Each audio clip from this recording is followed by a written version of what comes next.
Power Time Magazine ข่าวเหตุการณ์ข่าวการเงินการลงทุนเศรษฐกิจและอสังหาริมทรัพย์จำหน่ายแล้วที่ร้านหนังสือชั้นนำทั่วประเทศ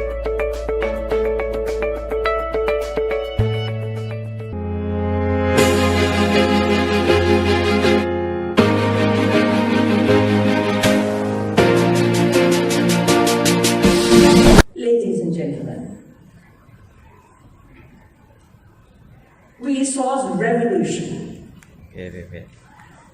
Circularity is a potent weapon in the arsenal, and this is the title of my talk today.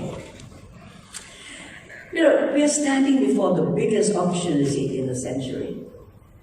Just as during prior revolutions, this is a time of extraordinary wealth creation as dominant new positions and new business models are established. But this is also a time of creative destruction, as companies that can't compete struggle to survive. The integration of about 2.5 billion more people into the urban middle class represents a historic economic and social opportunity. However, building the cities to house these 2.5 billion, constructing homes, transportation, to connect home and work, and providing the energy, water, and food to support a middle-class lifestyle in the next 2 decades also represent one of the greatest economic and operational challenges. However, in harnessing such an extraordinary opportunity, the first thing we must all realize is that we all need to undergo a disruptive attitude change in doing business. Industry must look at technology as a norm, making digitization a common tool, accepting circularity as a must foundation in production and consumption, and a host of other innovative ideas to get more with less, and also to get more with more. That is to say, the more use an item is used, the more value it renders.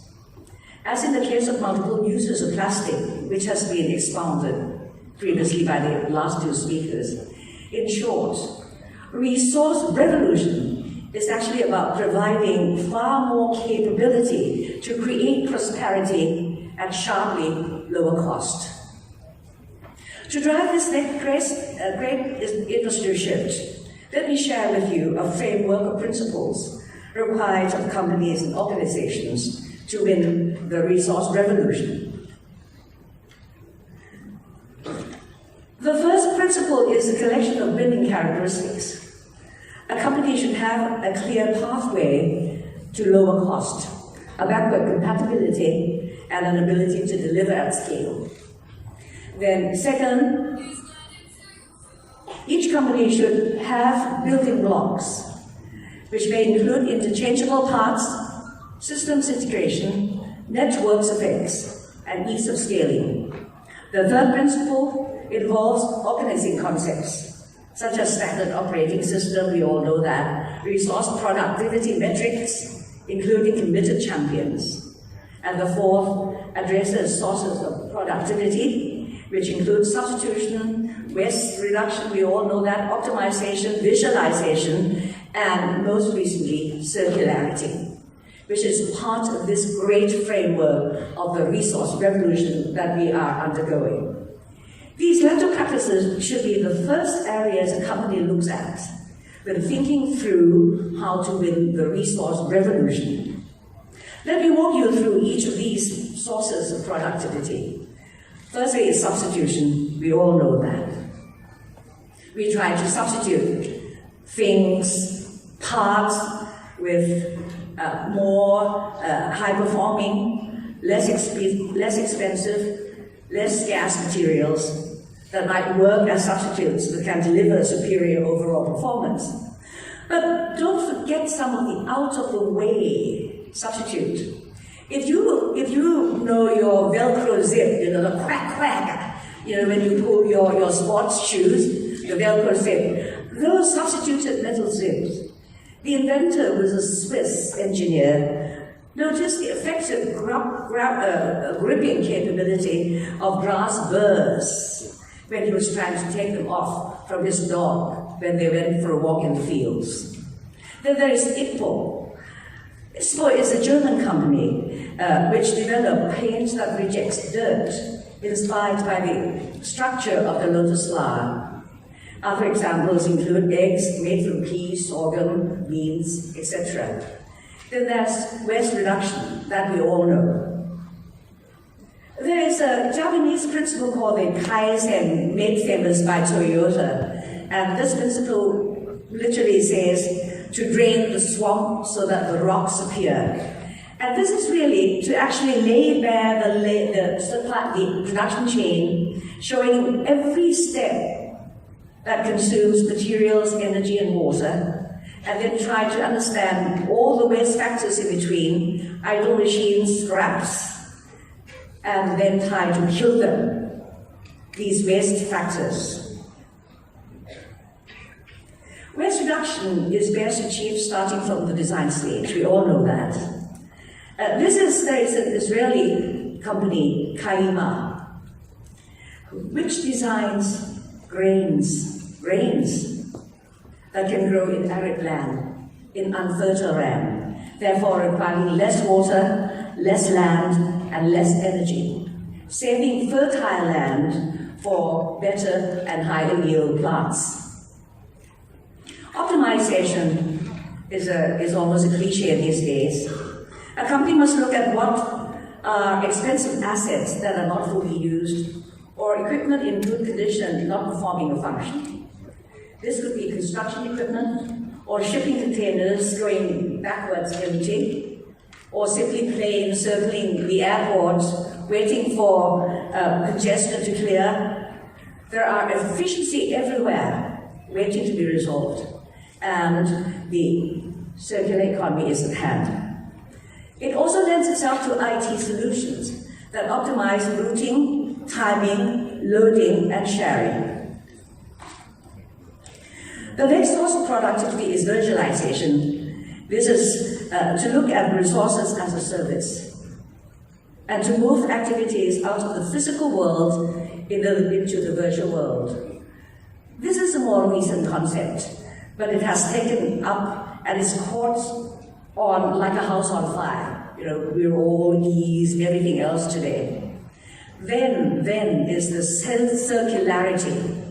The circularity that we really think is a wonderful weapon, is a wonderful tool. This is the last in my 4 or 5 principles. Circularity is now more commonly known as circular economy. This is a potent weapon in the prosperity article which I mentioned earlier, and a timely theme for this symposium. So let's dwell a little on the topic. Ladies and gentlemen, over the last 40 years, annual extraction of materials has more than tripled. As the population grows and more consumers enter the middle class, the total demand for resources is expected to reach 130 billion tons by 2050, up from 50 billion in 2014. This is a real overuse of the Earth's total capacity by about 400%.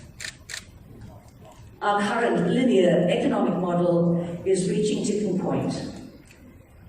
You know, in order to reach the UN vision of 2050, in which no waste exists, co-efficiency of materials must improve by a factor of 10. And I think circular economy is a near-hand solution.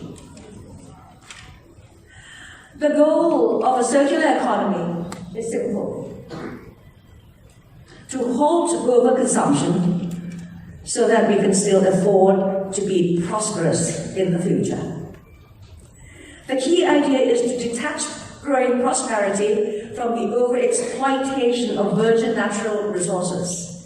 We're used to living in a single-use economy, where goods are manufactured from raw materials, sold in the largest quantity possible, and eventually disposed. this model no longer works. Since natural resources in our Mother Earth are finite. In the circular economy, products are shared, with services being purchased rather than goods. Materials are reused several times over, and products are designed to be long-lasting.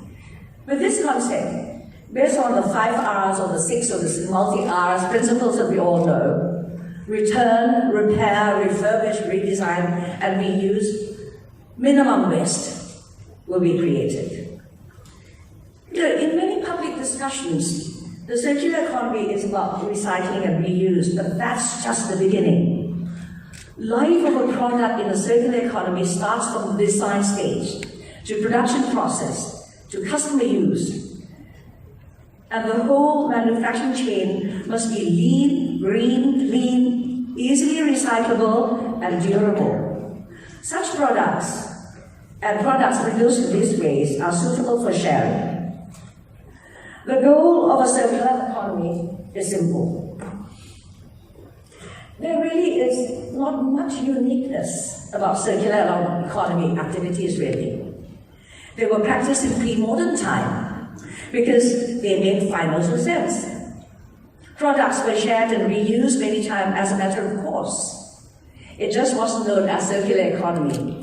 Today, these practices are combined with digital platforms to enable more and more sharing.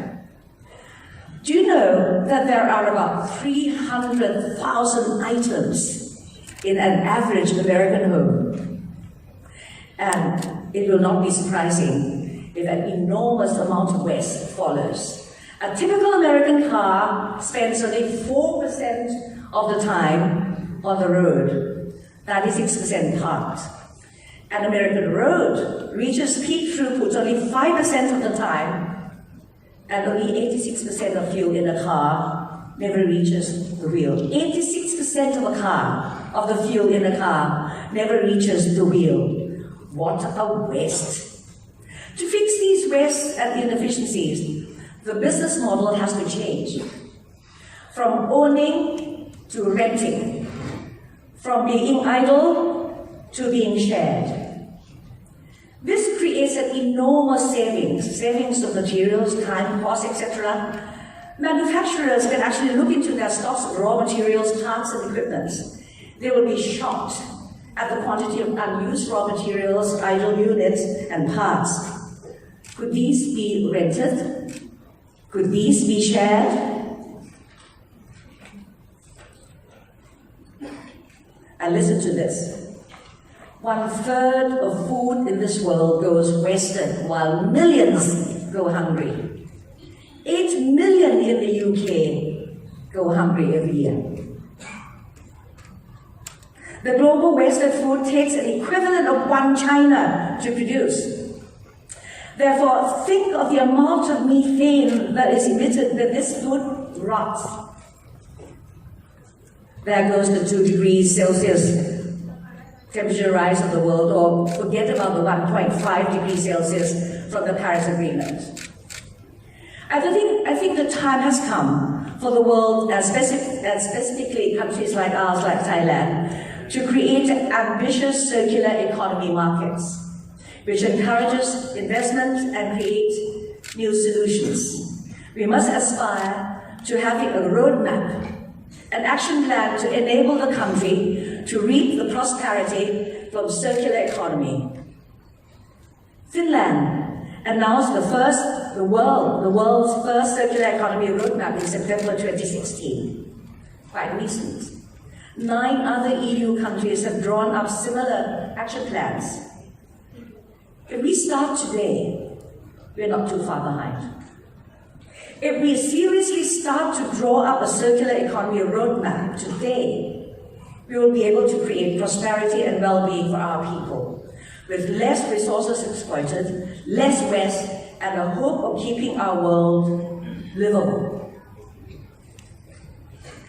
I was recently at a World Circular Economy Forum in Helsinki, and I was pleased to learn that the circular economy concept is being widely taught in schools to instill the understanding and an appreciation of this wonderful tool in the ongoing resource revolution. I want to challenge teachers to teach the circular economy to children in every grade, every school, so that our people, irrespective of their sector, understand how to realize the circular economy, whereby ensuring prosperity in the future. But then there remain many challenges and barriers. The list is long. First and foremost, it's political will. Political will and political will. Thank you. I would want to laugh at that too. The political will to reduce the barriers that require legislation to legalize many activities, that there is collaboration among parties along the supply chain, which is vital, because a circular economy cannot be successful in isolation. Funding is a must, while the right pricing of recycled material is necessary, since in a circular economy, primary material will decrease and second-hand material will increase. I truly believe that a key challenge in accelerating a more comprehensive circular economy lies in creating economic incentives to drive the use of recycled materials. And finally, I think a subject that will be most discussed in the symposium is plastic waste. And here I want to end with a note of caution to a misconception that recycled plastics are not suitable for food packaging.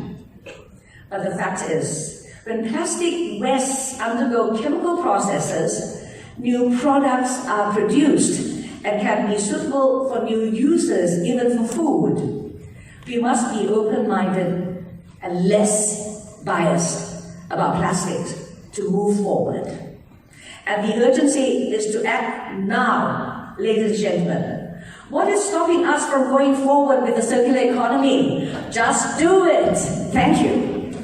Thank you very much. คุณหญิงทองทิพย์วัฒนรัตน์ presenting the topic today for resource